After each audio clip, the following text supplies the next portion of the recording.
तो hello and welcome to A4 institute. तो अभी हम लेक्चर बता रहे थे उसी को कंटिन्यू करेंगे। अभी तक आपको बता चुका ऑलरेडी बाइनोमियल नोमेनक्लेचर के बारे में। बेसिकली जो बाइनोमियल नोमेनक्लेचर के बारे में आपको जानना है, तो अभी एक नोट पॉइंट लिखिए। नोट पॉइंट लिखिए, वेरी इंपॉर्टेंट। लिखिए टॉटोनिम्स। नोट पॉइंट लिखिए टॉटोनिम्स। तो व्हाट इज अ टॉटोनिम्स? टॉटोनिम्स क्या होता है? What is a tautonyms? तो कभी कभार क्या होता है, जो जेनेरिक नेम है और जो स्पेसिफिक एपिथेट है दोनों ही सेम होता है। तो जब ये जेनेरिक नेम और स्पेसिफिक एपिथेट दोनों ही सेम होता है, इट इज कॉल्ड टॉटोनिम्स। तो लिखिए generic name equal to specific epithet. तो जब generic name equal to specific epithet हो गया, इट्स कॉल्ड टॉटोनिम्स। तो generic name equal to specific epithet, इसको हम कहते हैं टॉटोनिम्स। अब टॉटोनिम्स कभी प्लांट्स में नहीं होता, they are not valid in plants. Very important, not valid in plants. Plants में कभी होगा ही नहीं, they are not valid in plants. Valid कहाँ होगा? तो एनिमल्स में होगा। जैसे कि आप कभी नहीं सुनोगे मैंगीफेरा, ऐसा नहीं होता। हमेशा मैंगीफेरा इंडिका ही होगा, ठीक है, या कोई भी अदर प्लांट, ठीक है ना। It's always valid in animals. Tautonyms are only valid in animals. अब इसी को ऐसे करके बोलेगा, नॉट वैलिड इन प्लांट्स मतलब क्या? It is not valid in ICBN। Valid in animals मतलब क्या? It is valid in ICZN। ऐसे टाइप का डालता है। कुछ एग्जांपल्स लिख लीजिए। एग्जांपल्स, एक एग्जांपल है नाजा नाजा। जो नाजा नाजा है, इट्स अ इंडियन कोबरा। तो जो नाजा नाजा है, it's a Indian cobra. It's a what is this? This is a Indian cobra. नाजा नाजा इंडियन कोबरा। ये जो इंडियन कोबरा है, इसका जो साइंटिफिक नेम है, दैट्स अ टॉटोनिम। दूसरा एक साइंटिफिक नेम लिखिए, Rattus Rattus. Rattus Rattus, it's the scientific name for rat and this is also a टॉटोनिम। और भी है gorilla, gorilla, that is also a टॉटोनिम, लेकिन उतना हम बात नहीं करेंगे। टॉटोनिम के बारे में यही हमको जानना है। नेक्स्ट देखिए, बेसिकली बाइनोमियल नोमेनक्लेचर होता है। कभी कभार ऐसा भी होता है कि जहां पर एक थर्ड वर्ड है। तो जब एक थर्ड वर्ड है, इसको कहते हैं ट्राइनोमियल नोमेनक्लेचर। इसी को हम कहते हैं ट्राइनोमियल नोमेनक्लेचर। वेरी इंपॉर्टेंट, लिखिए ट्राइनोमियल नोमेनक्लेचर। ये एनसीईआरटी में नहीं है लेकिन पूछ सकता है, इसीलिए हम बता दे रहे हैं ट्राइनोमियल नोमेनक्लेचर। इस ट्राइनोमियल नोमेनक्लेचर में बेसिकली क्या होगा? There will be third word. First word क्या है?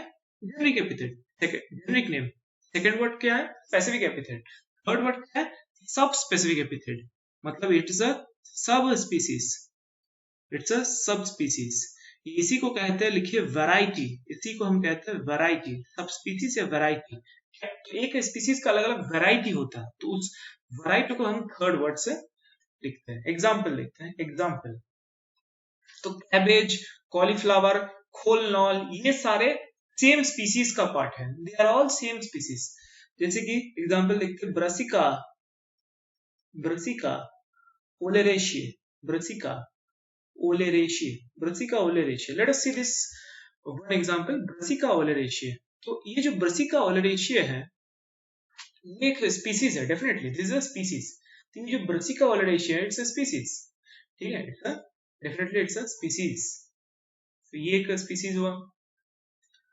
ब्रसिका ओलेरेशिया ये जो है, दिस इज स्पीसीज। अब जब ब्रसिका ओलेसेरिया बोट्राइटिस है, तो ये एक अलग नाम हो जाएगा। जब एक ब्रसिका ओलेसेरिया कैपिटाटा है, कैपिटाटा, तो एक अलग नाम हो जाएगा। ब्रसिका ओलेसेरिया कॉलोरोपा जब है, कॉलोरोपा, अब एक अलग नाम हो जाएगा, ठीक है। तो ब्रसिका ओलेरेशिया बोट्राइटिस, ब्रसिका ओलेरेशिया कैपिटाटा, ब्रसिका ओलेरेशिया कॉलोरोपा, ये जो सारे जितने भी टर्म्स बताए, सब क्या है? They all are same species. सब कुछ स्पीसीज सेम है, लेकिन डिफरेंट क्या है? Different is the subspecies. इनका सब स्पीसीज अलग है। तो कैसे हमको देखना है? तो आपको हम बता दिए, याद रखना, कॉलीफ्लावर, कैबेज और खोलनॉल। कॉलीफ्लावर, कैबेज और खोलनॉल, ये तीन क्या है? They are same species, they are different varieties of the same species. तो कैसे याद करना है? देखिए, यहाँ पर एक ए है, यहाँ पर एक ए है। इसमें ज्यादा ए है तो वो ए लिख दिए, ठीक है। यहाँ पर ओ है, यहाँ पर ओ है, तो इसमें ओ है, ओ लिख दीजिए। This will be CABBAGE, cabbage, ठीक है, CABBAGE कैबेज। तो दिस इज द कैबेज, ठीक है, वेरी सिंपल। ऐसे ही दूसरा वाला जो है, this is called the knol khol, knol khol, knol khol, ठीक है। तो जस्ट जो वर्ड है वो देखिए बन जाएगा this, and different, this is the cauliflower, so this is the cauliflower. तो कैबेज, कॉलीफ्लावर, खोल, नोल खॉल, सब सेम स्पीसीज है, जस्ट वैरायटी अलग है, या सब स्पीसीज अलग है, ठीक है। आफ्टर दिस देखिए, तो नोमेनक्लेचर तो हो गया, अब बात करते हैं समथिंग अबाउट वेरी इंपॉर्टेंट, लिखिए क्लासिफिकेशन। What is classification? तो देखिए होता क्या है, देयर आर मेनी ऑर्गेनिज्म, बहुत सारा ऑर्गेनिज्म है दुनिया में, 1.7 टू 1.8 मिलियन ऑर्गेनिजम्स है। तो इतने सारे ऑर्गेनिज्म को एक बार पढ़ना, एक बार में सब है ना, इंडिविजुअली पढ़ना बहुत आसान, बहुत आसान नहीं है, it's a very tough job to do. हम क्या करते हैं, what we will do is we will classify these organisms on the basis of some similar characteristics। तो क्लासिफिकेशन बेसिकली क्या है, ये ग्रुपिंग है, इट्स अ ग्रुपिंग। तो हम ग्रुपिंग करते हैं ऑर्गेनिजम्स को, हम ग्रुपिंग करते हैं इनटू, तो सी लिखिए, फिर सी लिखिए, फिर सी लिखिए, फिर सी लिखिए। तो हम जब ग्रुपिंग करते हैं इनटू सम कॉन्वेनिएंट कैटेगरीज, तो जब ग्रुपिंग करते हैं into some कॉन्वेनिएंट categories, कॉन्वेनिएंट categories, convenient categories based on some very important, लिखिए common characteristics, common characteristics based on some common characteristics। तो जब हम convenient categories में ग्रुप करते हैं based on some common characteristics, तो इसको हम कहते हैं क्लासिफिकेशन। क्लासिफिकेशन क्या है? Grouping into convenient categories, sentence को कंप्लीट कीजिए, based on common observable characteristics। तो grouping into convenient categories based on common observable characteristics, तो इसको कहते हैं क्लासिफिकेशन, वेरी इंपॉर्टेंट। अब देखते हैं क्लासिफिकेशन में क्या है, कैटेगरी। हर एक कैटेगरी जो है, हर एक कैटेगरी जो है, this category is known as, इस कैटेगरी का एक स्पेशल नाम है, that is the taxon, that is the taxon. इस कैटेगरी का एक स्पेशल नाम है, what is that name, that is the taxon. अब इसके बाद देखो यार, अब इस टैक्सॉन का प्लूरल क्या होगा, the plural will be taxa, the plural will be taxa, ठीक, वेरी सिंपल। अच्छा, तो देखते हैं टैक्सोनॉमी क्या, व्हाट इज द टैक्सोनॉमी? जो प्रोसेस ऑफ क्लासिफिकेशन है, that is called the taxonomy. Taxonomy क्या है? Process of classification. तो टैक्सोनॉमी जो है, it comes from two words, ठीक है, taxis and nomos, taxis and nomos. Taxis मतलब अरेंजमेंट, नोमोस मतलब लॉ, ठीक है, टैक्सिस मतलब अरेंजमेंट, नोमोस मतलब लॉ। तो जब ये हो रहा है तो दैट्स द टैक्सोनॉमी, टैक्सिस मतलब अरेंजमेंट, नोमोस मतलब law, this is a taxonomy. तो टैक्सोनॉमी क्या है? It is nothing but the process of classification, जो लॉ ऑफ क्लासिफिकेशन है, ये law of arrangement, arrangement is classification, उसी का जो लॉ है या प्रोसेस है, process of classification is called taxonomy. तो जो प्रोसेस ऑफ क्लासिफिकेशन है, इसको हम क्या कहते हैं, what is this known as, it's called the taxonomy, very simple. अब ये जो वर्ड है टैक्सोनॉमी, ये जो वर्ड है taxonomy, this was proposed by which scientist, कौन सा साइंटिस्ट ये प्रपोज किया? तो याद रखिएगा, एपी डे कैंडोल। तो एपी डे कैंडोल जो साइंटिस्ट है, इन्होंने इस वर्ड को प्रपोज किया। इनका बुक का नाम याद रखिए, थ्योरी ऑफ एलिमेंट्री बायोलॉजी, ठीक है ना, थ्योरी ऑफ एलिमेंट्री बायोलॉजी, याद रखिएगा, theory of elementary biology, theory of elementary biology. तो इस बुक का नाम क्या है, वेरी इंपॉर्टेंट, लिख लीजिए, थ्योरी ऑफ एलिमेंट्री बायोलॉजी। अब इसके बाद आपको जानना ये जो टैक्सोनॉमिक का जो प्रोसेस है, it is based on, taxonomy based on, किस किस चीज के ऊपर टैक्सोनॉमी बेस्ड होता है, what are the things on which taxonomy is based, किस किस चीज के ऊपर टैक्सोनॉमी बेस्ड होता है, वेरी इंपॉर्टेंट, एनसीईआरटी में है, क्वेश्चन पूछते रहता है हमेशा। There are 4 things.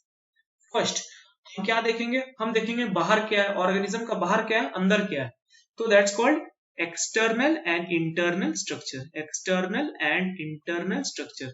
ऑर्गेनिज्म का अंदर क्या है, बाहर क्या है, that's the external and internal structure. Second हमको देखना है ऑर्गेनिज्म का सेल का स्ट्रक्चर क्या है, सेल स्ट्रक्चर, तो सेल स्ट्रक्चर को हम देखना है, ठीक है, सेल स्ट्रक्चर। जब हम सेल स्ट्रक्चर देखते हैं एक्सक्लूसिवली उसको कहते हैं साइटोनॉमी. So this is a type of taxonomy. Cytonomy is a type of taxonomy. It is a cell structure. Very important. Organism कैसे डेवलप होता है वो भी हम देखते हैं. Development process very important. Development process organism develop कैसे हो रहा है, डेवलपमेंट प्रोसेस हम देखते हैं. और उस ऑर्गेनिज्म का इकोलॉजी क्या है या इकोलॉजिकल इंफॉर्मेशन भी हम वेरी इंपॉर्टेंट. दिस ऑल्सो हम देखते हैं इकोलॉजिकल इंफॉर्मेशन. तो ऑल दीज थिंग्स इधर एनसीईआरटी में लिखा है उस तरह का क्वेश्चन हमेशा यहाँ से क्वेश्चन देगा इसलिए हम बता दे रहा है. ठीक है, वेरी इंपॉर्टेंट. इसके बाद देखते हैं ये बेस्ड है ऑन दीज थिंग्स. अब एक नोट पॉइंट लीजिए, लिखिए नोट पॉइंट. आपको हम अभी बताया जब टैक्सोनॉमी सेल स्ट्रक्चर के ऊपर बेस्ड है तो उसको कहते हैं साइटोनॉमी. ऐसे ही जब टैक्सोनॉमी बेस्ड होता है on chemical constituents of plants it's called the chemotaxonomy. तो लिखिए केमोटैक्सोनॉमी.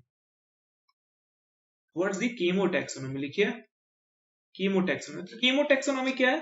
तो दिस इज द जो क्लासिफिकेशन किया जाता है या टैक्सोनॉमी किया जाता है बेसिस ऑफ केमिकल कॉन्स्टिट्यूएंट्स. तो जब केमिकल कॉन्स्टिट्यूएंट्स ऑफ प्लांट्स के ऊपर classification, chemical constituents of plants, chemical constituents of plants के ऊपर जब क्लासिफिकेशन किया जाता है दैट्स कॉल्ड दी केमोटैक्सोनॉमी. एग्जांपल, कुछ एग्जांपल ऑफ कंपाउंड्स देख लेते हैं जहां पर केमोटैक्सोनॉमी किया जाता है. एग्जांपल जैसे कि अल्कालॉइड्स, डेफिनेटली अल्कालॉइड्स हो जाएगा. और भी हो जाएगा, कैरोटीनॉइड्स होगा. जितने भी दिमाग में जो भी कंपाउंड है कैरोटीनॉइड्स होगा. फिर होगा तुम्हारा टैनिन्स, पॉलीसैकेराइड्स, टैनिन्स होगा, पॉलीसैकेराइड्स होगा, टैनिन्स होगा, पॉलीसैकेराइड्स होगा. और भी होगा जैसे कि न्यूक्लिक एसिड्स. न्यूक्लिक एसिड्स क्या होता है? DNA, RNA, all these are nucleic acids. Nucleic acids, ठीक है. फिर फैटी एसिड्स होगा, न्यूक्लिक एसिड्स, फिर फैटी एसिड्स, न्यूक्लिक एसिड्स, फिर आपका फैटी एसिड्स भी हो जाएगा. फिर उसके बाद एमिनो एसिड्स होगा, एमिनो एसिड्स. ये तो हम लिख दे रहे हैं क्योंकि ये सब दे देता है. These are very simple, nothing to be, मतलब कुछ खास चीज नहीं है. एरोमेटिक कंपाउंड्स एक्सेट्रा, है ना. अब यहाँ पर एक चीज नोटिस कीजिए, ये सब एग्जाम्पल में एक चीज बहुत इंपॉर्टेंट नोटिस कीजिए, न्यूक्लिक एसिड. न्यूक्लिक एसिड के बेसिस में जब क्लासिफिकेशन कर रहा है that is the chemotaxonomy. Very important. Chemotaxonomy nucleic acid के basis. Nucleic acid is a very important factor when we are doing chemotaxonomy. तो न्यूक्लिक एसिड क्या होता है? डीएनए, आरएनए, ये सब. अब देखिए साइटोनॉमी, अगर क्वेश्चन ऐसे दिया classification based on chromosomes, classification based on chromosome या क्रोमोसोम स्ट्रक्चर या क्रोमोसोम नंबर, ऐसे टाइप का कुछ क्वेश्चन दिया. क्लासिफिकेशन बेस्ड ऑन क्रोमोसोम या chromosome structure, chromosome number. What is chromosome? Chromosome is a part of a cell.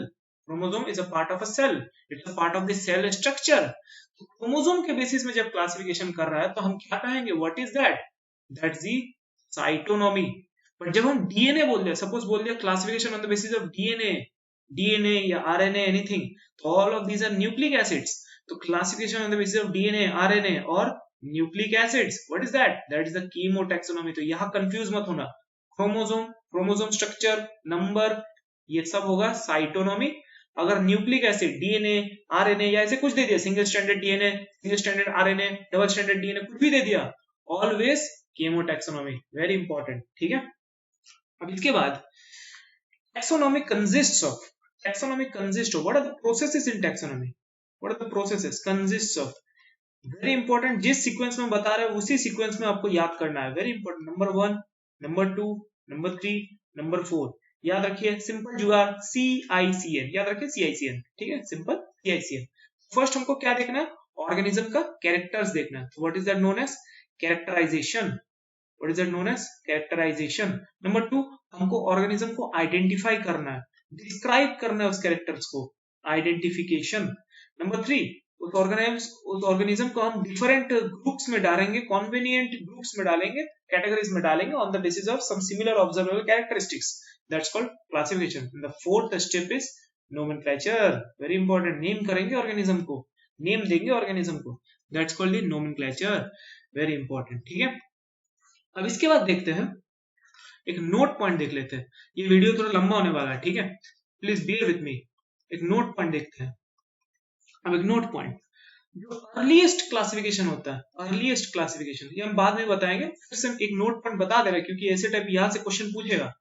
तो जो earliest classification होता है, जो अर्लीस्ट क्लासिफिकेशन होता है, it was based on use, it was based on the use of the organism. कोई भी organism के यूज के ऊपर बेसिस करके हम जो आदमी है, जो ह्यूमंस है, they have classified organisms, it's based on use. ठीक है, अब देखते हैं एक very important topic, systematics. What is a systematics? Systematics, what is systematics? Systematics क्या है? जब हम मान लेते हैं this is one organism, O1 is an organism and O2, ये ऑक्सीजन नहीं है, दिस अनदर ऑर्गेनिज्म, तो O1 O2 these are to organisms. जब हम इन दो ऑर्गेनिज्म के बीच में इंटर रिलेशनशिप्स देखते हैं, what are the different interrelationships between the two organisms, जब हम देखते हैं इसको कहते हैं सिस्टमैटिक्स। तो सिस्टमैटिक्स क्या लिखे? Inter relationships, inter relationships. तो जब इंटर रिलेशनशिप्स देखते हैं among organisms, so interrelationships among organisms, when we are seeing the interrelationship among organisms, इसको हम कहते हैं systematics। ये जो systematics है, this is derived from the Latin word, very important, ऐसे करके क्वेश्चन देता है, it is from the Latin word, it is from the Latin word, very important, लिखिए systema, this is derived from the Latin word systema, systema, it is derived from the Latin word systema। देखिए word क्या है? Latin. Question ऐसे देगा, systematics is derived from the Greek word systema, तो it's a wrong statement, systematics derived from the Latin word systema। ठीक है, ऐसे type का क्वेश्चन देता है। and this word was coined by which scientist? this word was coined by which scientist? तो फिर से लिखिए Linnaeus, very famous, टैक्सोनॉमी का सबसे बड़ा हीरो Linnaeus। ठीक है, अच्छा इसके बाद देखते हैं सिस्टमैटिक्स क्या है, व्हाट्स द बेसिक सिस्टमैटिक्स, होता क्या, व्हाट इज द सिस्टमैटिक्स? तो सिस्टमैटिक्स इज बेसिकली, देखो टैक्सोनॉमी भी देखते हैं हम, टैक्सोनॉमी, इट्स टैक्सोनॉमी, टैक्सोनॉमी हम क्या देखते हैं? बेसिकली सिमिलर ऑब्जर्वर कैरेक्टरिस्टिक्स, ये हम कह सकते हैं मॉर्फोलॉजी, प्लस हम देखते हैं very important phylogeny. What is phylogeny? तो दो ऑर्गेनिज्म के बीच में inter relationship, what kind of inter relationship? Evolutionary. तो एवोल्यूशनरी रिलेशनशिप हम जब देखते हैं, that's called the phylogeny, that is the evolutionary relationship, that is the phylogeny. तो taxonomy plus phylogeny, it's the systematics. Ontogeny क्या है? What is ontogeny? It's a physical relationship. तो ऐसे टाइप का क्वेश्चन देता है। तो systematics is taxonomy combined with ontogeny, it's a wrong statement. Systematics combined with what? It's a what? It's a taxonomy combined with phylogeny, not ontogeny. Taxonomy plus phylogeny, it's a systematics. ठीक है, very simple. और एक तो point देखते हैं very important, neo systematics, और एक तो चीज देखते हैं नियो सिस्टमैटिक्स। तो नियो सिस्टमैटिक्स है, तो neo systematics basically all the above हम जो पढ़े हैं, सी बेसिकली जितने भी पढ़े हैं, है ना, external and internal structure, cell structure, development process, ecological information, ये सब आएगा तुम्हारा न्यू सिस्टमैटिक्स में। Everything will come in new systematics. New systematics मतलब न्यू सिस्टमैटिक्स, सब कुछ आएगा इसमें, है ना। Whatever I have said, आपका क्या क्या हो गया? External and internal structure, cell structure, development process, ecological information, ये सब आएगा। ठीक है, तो all of this will come. ठीक है, but the main thing is this is mainly based on systematics भी है, मतलब टैक्सोनॉमी भी आएगा, फाइलोजेनी भी आएगा, मतलब टैक्सोनॉमी का सारे कंपोनेंट्स आएगा, फाइलोजेनी भी आएगा, but this is mainly based on, genetics, it is mainly based on genetics, or you can say it's kind of more deviated towards phylogeny, mainly based on genetics and evolutionary relationships. It's mainly based on genetics and evolutionary relationships. It is mainly based on genetics and evolutionary relationships. ठीक है, इसी को कहते हैं experimental taxonomy, इसी को हम कहते हैं एक्सपेरिमेंटल टैक्सोनॉमी। ठीक है, this is also known as experimental taxonomy. Who coined the term new systematics? ये जो टर्म है न्यू सिस्टमैटिक्स, कौन कॉइन किया? जूलियन हक्सली, याद रखिए, very important, Julian Huxley coined the term new systematics. ऐसा बेसिक फैक्चुअल क्वेश्चन पूछता है। ठीक है, दैट्स इट। अब कुछ नोट पॉइंट्स लिखे, कुछ नोट पॉइंट्स, तो हम कुछ आपको नोट पॉइंट्स बताएंगे। ये नोट पॉइंट्स वेरी इंपॉर्टेंट है क्योंकि यहाँ से वन लाइनर वाला क्वेश्चन देता है, they will give some one liner question.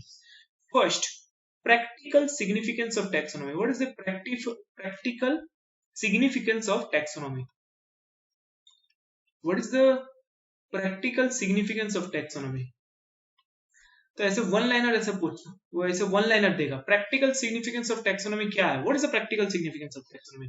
Very simple, एक लाइन में जो पढ़े सब बता दो. Identification of unknown, identification of unknown organisms.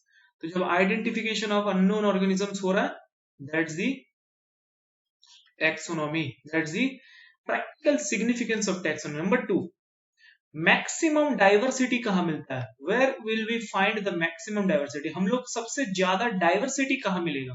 Where will find the maximum diversity? तो that will be tropical rain forest. Very important. कहां मिलेगा? तो आपको ये याद करना है, it will be in the tropical rain forest. Very simple. Third, second maximum diversity कहां मिलेगा? Very simple, coral reefs. Second maximum diversity is coral reefs. और एक पॉइंट आपको जाना नहीं, there are no more points, that's it. ठीक है, तो coral reefs very important. Coral reefs, तो कोरल रीफ्स में second maximum diversity tropical rain forest. और practical significance of taxonomy is the identification of unknown organisms. तो यही पे हमारा टैक्सोनॉमी का कंसेप्ट खत्म होगा. इसके बाद हम देखेंगे टैक्सोनॉमिक हायरार्की. यही पे खत्म करते हैं. तो जो आपको लिखवाया है, जो आपको पढ़े हैं, क्या है वो पढ़ते रहिएगा, रिवाइज करते रहिएगा. और ये चीज एकदम मत भूलिएगा, एनसीईआरटी बायोलॉजी के लिए एनसीईआरटी बहुत अच्छे से पढ़ना है. एनसीईआरटी पढ़िए, वेरी इंपॉर्टेंट. एनसीईआरटी, उसका जो डायग्राम्स है वो अच्छे से पढ़ना है. तो यही पे वीडियो खत्म करते हैं. Thank you for watching the videos of A4 institute. Like कीजिएगा, कमेंट कीजिएगा, शेयर कीजिएगा, सब्सक्राइब कीजिएगा. और हमारा जो इंस्टाग्राम है उसमें भी फॉलो कीजिएगा, वहाँ अपडेट्स मिलता है. तो यही पे खत्म करता है. Thank you.